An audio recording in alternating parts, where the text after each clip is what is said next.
चलते चलते आज बड़े ही अलौकिक और पावन जगह आ गए हैं। श्री ऋषिकेश में श्री चंद्रेश्वर महादेव मंदिर जी के सामने इस समय मौजूद हूँ और अब मैं आपको पावन दर्शन कराऊंगा। साथ में प्रकृति के भी आपको अनमोल और अद्वितीय दर्शन होंगे। वास्तव में बहुत बचपन से ऋषिकेश के बारे में परिचर्चा होती रहती थी और कभी एक बार आया भी, लेकिन ऋषिकेश के सिर्फ गंगा जी के दर्शन और लक्ष्मण झूला देखकर वापस लौट गया। अतरंगता का अनुभव नहीं हो पाया। आज लेकिन ये सौभाग्य है और ये असीम कृपा है भगवान शिव की कि मैं आज ऋषिकेश में श्री चंद्रेश्वर महादेव मंदिर जी के समक्ष मौजूद हूँ और चलिए आप सभी को पावन दर्शन कराऊंगा। और ये एक आपका सौभाग्य होगा कि आपको प्रभु के दर्शन घर बैठे ही मिलेंगे। वाह साहब वाह। सर्वप्रथम आपको वो शिलालेख दिखा रहा हूँ जिसमें श्री चंद्रेश्वर महादेव मंदिर जी की महत्व को लिखा गया है। इस मंदिर में श्री चंद्रमा जी ने अपने श्राप से मुक्त होने के लिए भगवान शिव की तपस्या की और तपस्या से भगवान प्रसन्न हो गए। भगवान शिव ने चंद्रमा जी को श्राप मुक्त करा दिया और अपने मस्तक पर विराजित कर दिया।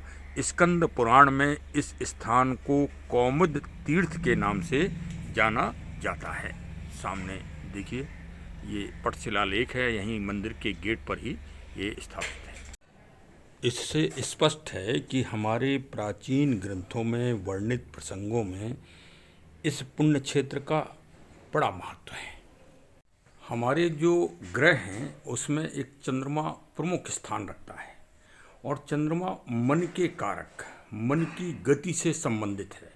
हर ग्रह का एक अलग अलग क्षेत्र है, उसमें चंद्रमा मन के कारक हैं और इसीलिए देखिए भगवान शिव ने उनको अपने मन मतलब अपने हेड पे चंद्रमा को पावन स्थान दिया है।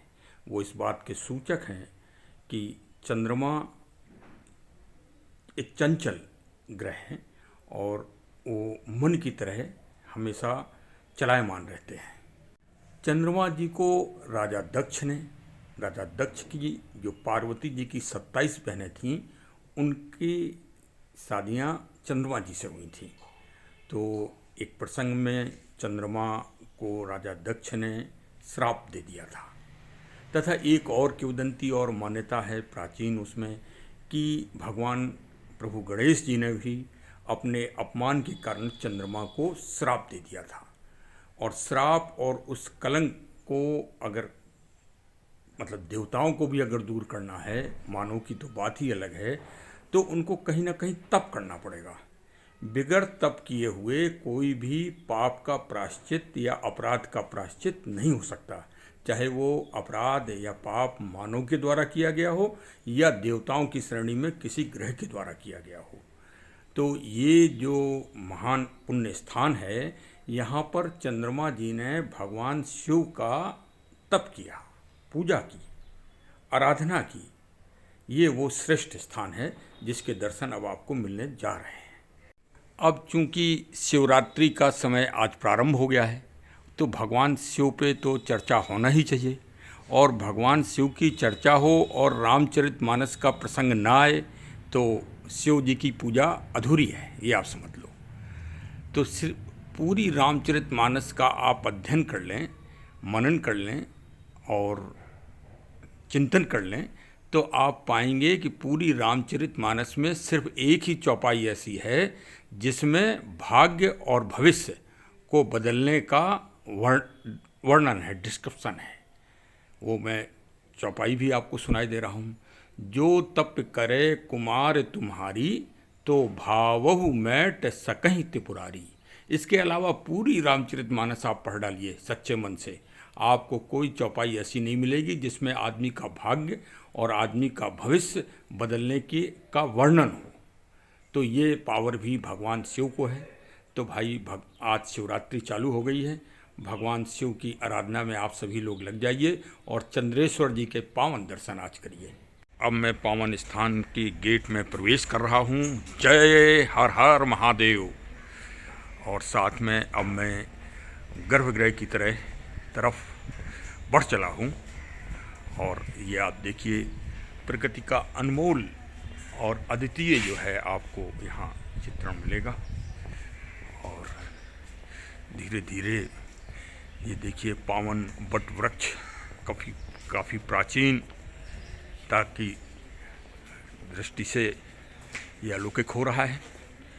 और लग रहा है कि यहाँ प्राचीनता तो स्वाभाविक ही है, लेकिन प्रकृति के और पेड़ पौधों की दृष्टि से भी ये सामने देखिए सभी लोग वट वृक्ष के पावन दर्शन कर रहे हैं और पूजा प्रार्थना भी कर रहे हैं। कुछ आज धुंध और कुछ सर्दी भी है, और इस कारण जो पर्वतमालाओं की चोटियां हैं वो साफ नज़र नहीं आ रही हैं, लेकिन फिर भी मैं आपको दिखाने का प्रयास कर रहा हूं। ये चारों तरफ से बड़े बड़े ऊंचे शिखरों के बीच में ये स्थान स्थापित है, और वास्तव में प्राचीनता और अलौकिकता एकदम स्पष्ट यहाँ पर हो रही है, और ये अद्वितीय है। विधि विधान से पूजा जो पद्धति है उसके आधार पर पूजा प्रारंभ होने जा रही है। और आज ये बड़ा सौभाग्य है, बहुत ही इस प्रभु भगवान चंद्रेश्वर नाथ जी की ही कृपा है ये कि ये पुण्य समय और ये महत्वपूर्ण आध्यात्मिक पूजा निर्बाध रूप से पूर्ण हो रही है। अब मैं प्रभु के दर्शन कराने के लिए आपको सीधे ले चल रहा हूँ गर्भगृह में। वरदायक वृंतारत भंजन कृपा सिंधु सेवक मन रंजन, इच्छित फल बिन शिव अवराधे, लहियन कोट जोग जप साधे, आशुतोष तुम अवडर दानी, आशुतोष तुम अवडर दानी, आरती हरौ जन जानी। हर हर महादेव। शंभु शंभु शंभु शंभु शंभु शंभु शंभु शंभु शंभु। पावन रुद्राभिषेक जी का आयोजन हो रहा है, और हम लोग सीधे गर्भगृह में भगवान शिव के समक्ष हैं, और सभी लोग यहाँ पर हमारे आचार्य जी श्लोकों के साथ और प्रभु का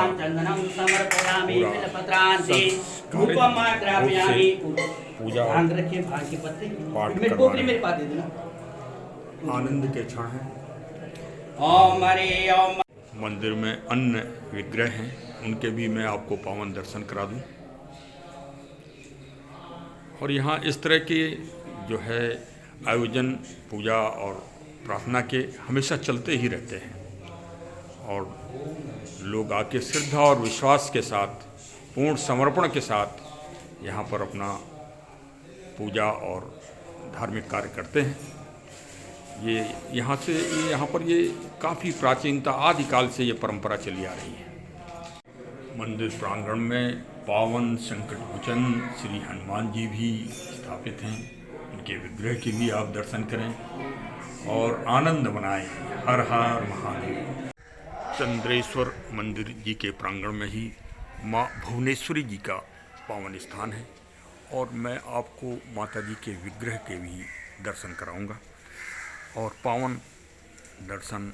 जय हो जय।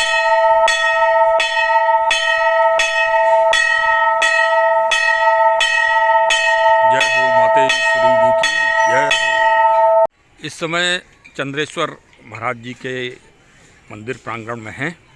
सामने ही देखिए पीपल जी का वृक्ष है पावन, और उसके उस तरफ आपको पावन सलिल गंगा जी की धारा बह रही है।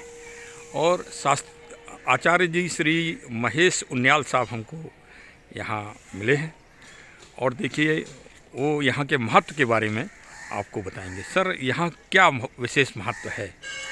सर, यहाँ भोलेनाथ चंद्रेश्वर की भवानी शंकरो बंदे श्रद्धा विश्वास रूपिणो याम याम चिंतति कामम ज्येष्ठा कृत्यान ये बचो, भगवान भोलेनाथ यहाँ पर जो भी किसी मनोकामना से लेके आता है तो उसकी मनोकामना अवश्य पूर्ण होती है।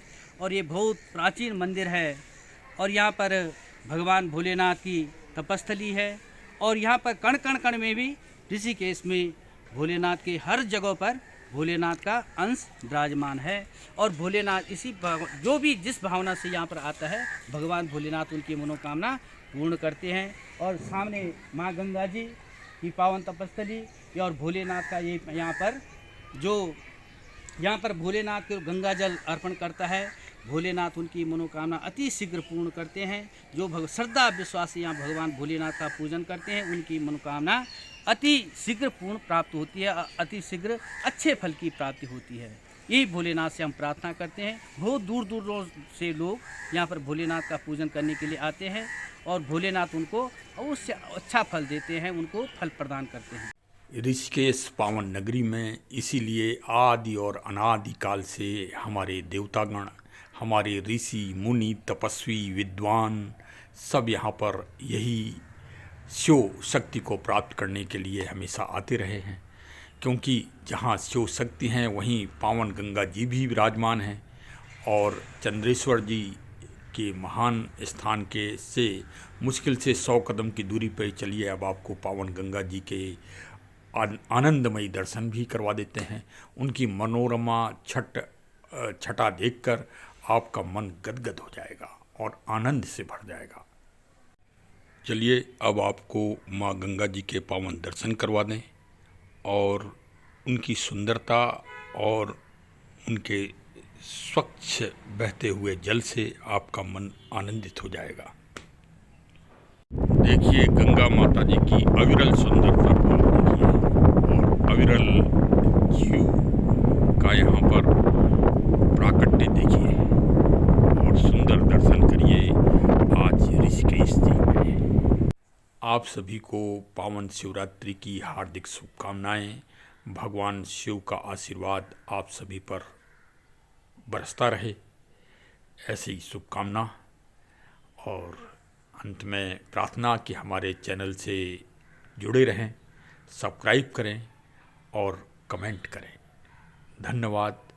जय हिंद, जय हिंद, जय हिंद।